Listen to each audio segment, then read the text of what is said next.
Hello friends, government job genuine notification channel पर आपका स्वागत है।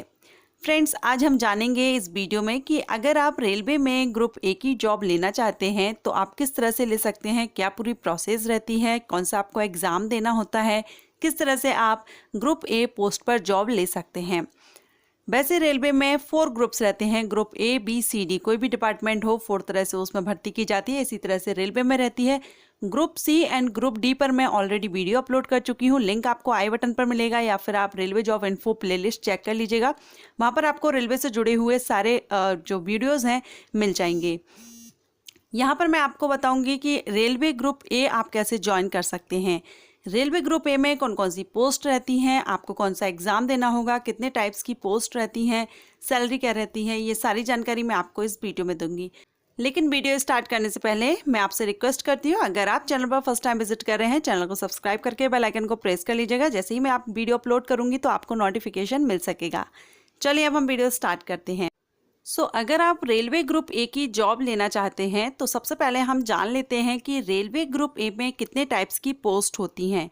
रेलवे ग्रुप ए को 3 पार्ट्स में डिवाइड किया गया है, या हम कह सकते हैं कि रेलवे में जो ग्रुप ए की भर्ती की जाती है या ग्रुप ए पर जो पोस्ट हैं वो 3 पार्ट्स में 3 डिपार्टमेंट्स में होती हैं, जिसमें से फर्स्ट है प्रशासनिक यानी सिविल सर्विसेज, सेकंड है तकनीकी एंड थर्ड है चिकित्सकीय यानी मेडिकल फील्ड में। ये 3 फील्ड हैं जहां पर ग्रुप ए की भर्ती की जाती है रेलवे में।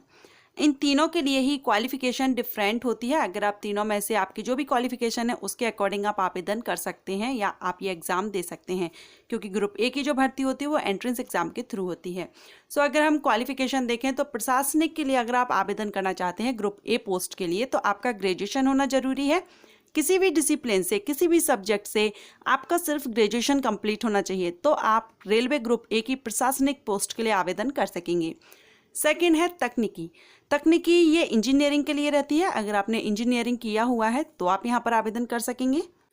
थर्ड है चिकित्सकीय मीन्स मेडिकल फील्ड में, तो यहाँ पर डॉक्टर्स की भर्ती की जाती है। डॉक्टर के लिए अगर आप रेलवे जो हॉस्पिटल्स रहते हैं वहाँ पर अगर आप डॉक्टर की जॉब लेना चाहते हैं, ये ग्रुप ए की जॉब होती है। यहाँ पर मुझे कमेंट भी किया गया था कल कि डॉक्टर किस तरह से बनते हैं रेलवे हॉस्पिटल में, तो ये प्रोसेस रहेगी डॉक्टर बनने के लिए। अगर आप डॉक्टर बनना चाहते हैं, ये भी ग्रुप ए में आती है, ये जो पोस्ट है ग्रुप ए की रहेगी। इसके लिए आपको कौन से एग्ज़ाम देने होंगे तीनों के लिए, वो मैं आगे आपको बताऊंगी। आप अपनी क्वालिफिकेशन के अकॉर्डिंग ये एग्ज़ाम दे सकते हैं। अब हम बात करेंगे कि आपको कौन से एग्ज़ाम देना होगा। तो ये जो ग्रुप ए की भर्ती है रेलवे में, ग्रुप ए के पदों पर भर्ती यूपीएससी के द्वारा की जाती है, जिसको हम यूनियन पब्लिक सर्विस कमीशन कहते हैं। यूपीएससी के द्वारा ये एग्ज़ाम कंडक्ट कराए जाते हैं। जैसा कि फर्स्ट रहेगा सिविल सर्विस एग्ज़ाम, ये आप देते हैं तो आपका किसी भी सब्जेक्ट से आपका ग्रेजुएशन जरूरी है। अगर आप इंजीनियरिंग फील्ड से हैं, इंजीनियरिंग फील्ड में जाना चाहते हैं, तो वहाँ पर आपको इंजीनियरिंग सर्विस एग्ज़ाम होता है, वो आपको एग्ज़ाम देना होगा।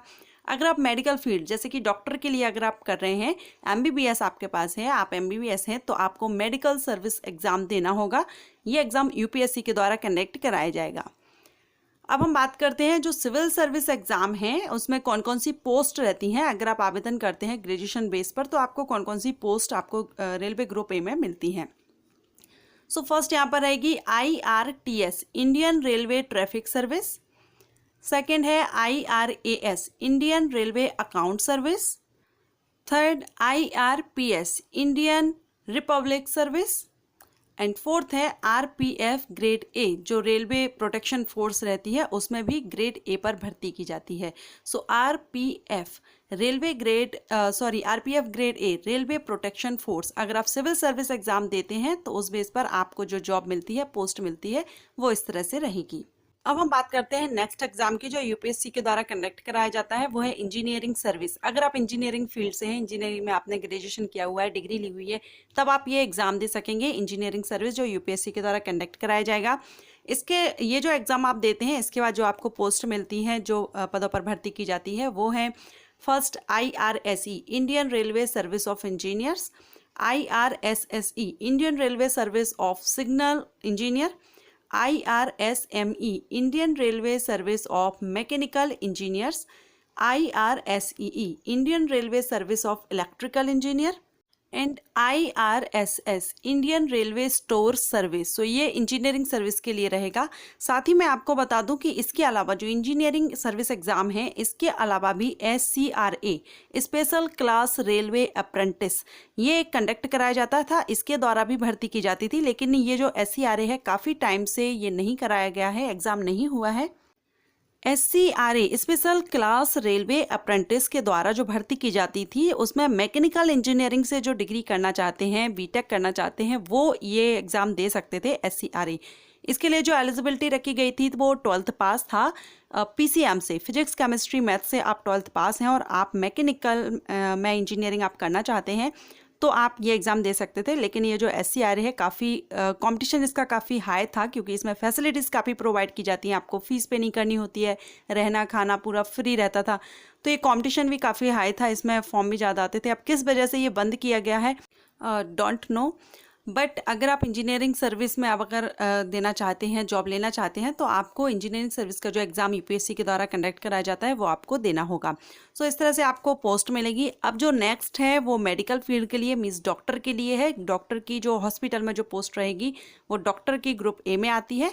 सो इनके लिए जो आपको एग्ज़ाम देना होगा UPSC के द्वारा कंडक्ट कराया जाएगा वो है IRMS पोस्ट रहेगी, जिसमें इंडियन रेलवे मेडिकल सर्विस ये पोस्ट है। आपको मेडिकल टेस्ट देना होगा इसके लिए जो एग्ज़ाम होता है।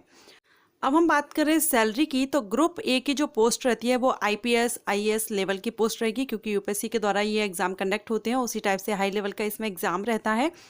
इसमें प्रमोशंस भी रहते हैं। ग्रुप A पर जब आपकी पोस्टिंग होती है तो आपको प्रमोशंस भी एवरी 2 से 3 साल में आपको प्रमोट किया जाता है, तो प्रमोशंस भी आपको इसमें जल्दी मिलते हैं और पावर आपके पास काफ़ी रहती है, फैसिलिटीज़ काफ़ी प्रोवाइड की जाती हैं।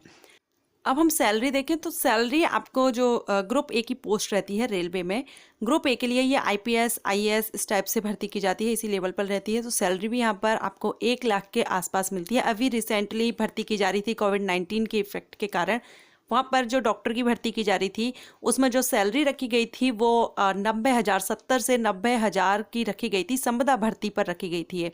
सो इस तरह से सैलरी भी काफ़ी अच्छी रहती है। ग्रुप A पोस्ट के लिए किसी भी डिपार्टमेंट में हो, ग्रुप A के लिए सैलरी काफ़ी अच्छी दी जाती है। सो फ्रेंड्स, आपकी जो भी क्वालिफिकेशन है उसके अकॉर्डिंग आप ग्रुप A में आपको किस पोस्ट के लिए आवेदन करना है, UPSC के द्वारा एग्ज़ाम कंडक्ट होगा, आपको कौन सा एग्ज़ाम देना होगा, ये जो एग्ज़ाम है वो UPSC के जो अपडेट है वेबसाइट पर आप चेक कर सकते हैं। सो फ्रेंड्स, आशा करती हूँ आपको रेलवे ग्रुप A से जुड़ी हुई जानकारी मिल गई होगी। आप रेलवे ग्रुप A में किस तरह से जॉब ले सकते हैं, कौन सा आपके क्वालिफिकेशन के अकॉर्डिंग आपको एग्ज़ाम देना होगा, कौन कौन सी पोस्ट रहती हैं। अगर आपको ये वीडियो पसंद आया हो, आपको हेल्पफुल रहा हो, तो वीडियो को लाइक कर लीजिएगा, चैनल को सब्सक्राइब करके बेल आइकन को प्रेस कर लीजिएगा ताकि नोटिफिकेशन टाइम से मिल सके। साथ ही मेरा सेकंड चैनल का लिंक मैंने डिस्क्रिप्शन बॉक्स में दिया है, उसको भी जरूर विजिट कीजिएगा। अगर पसंद आए तो सब्सक्राइब कर लीजिएगा। GK रीजनिंग रिडल्स क्वेश्चंस मैं उस चैनल पर अपलोड करती हूँ। सो पसंद आए तो जरूर विजिट करके उसको सब्सक्राइब कर लीजिएगा। Thank you.